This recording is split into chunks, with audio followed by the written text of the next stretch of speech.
50 pamilya nilikas sa Tagiray, Cagayan kaninang madaling araw dahil sa pagbaha. Ayon sa lokal na pamahalaan, nagkaroon ng flash flood dahil sa pag-ulan.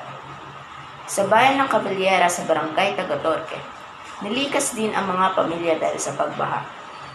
Sa barangay Centro 8, nakuna ni Barangay Patroller Patrick ang pagbaha sa kanilang lugar kanina lang din madaling umaga. Kamusta na dyan, Bayan Patroller Patrick?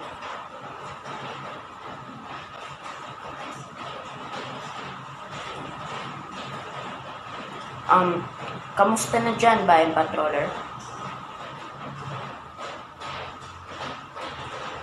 Nawala po siguro ang kanyang connection. Babalikan na lang po natin siya mamaya. Nakuna naman po ni Bayan Patroller ang nangyaring pag-ulan sa Ilocos Norte ng Saud Beach. Kamusta naman na dyan, Bayan Patroller Stephanie? Ayos naman ang lagi ng panahon dito, Joby.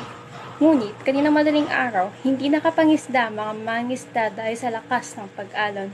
Kinilangan din nilang ilikas sa kanilang mga bangka sa kanilang mga tahanan dahil sa hindi inaasahang pag-high tide. Nandito po isa sa mga mangisda. Kamusta ang inyong buhay, kuya? Ito nga po hindi po nakapangisda kaninang madaling araw. Tuloy akong maghanap ng ipapakain po sa aking pamilya. Nagbigay kami ng hatitulong para sa kababayan natin sa Cagayan at Ilocos Norte, kabilang na si Manong. Maraming salamat po. Dahil po sa inyo, meron na po kaming makakain po para po mamaya at sa mga susunod pa pong araw. Balik sa iyo, Jovic. Balikan naman po natin ulit kung maayos na ang connection kay Bayan Patroller Pat.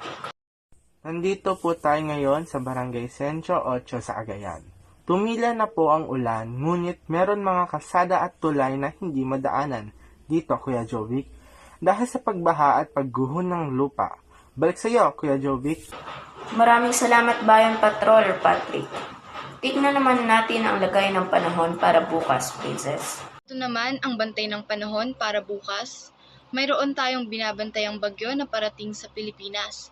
Inaasahang tatama ito sa hilagang parte ng Luzon na tatawaging Bagyong Karina na may bilis ng hangin 120 km/h na kumikilos pa northwest ng ating bansa.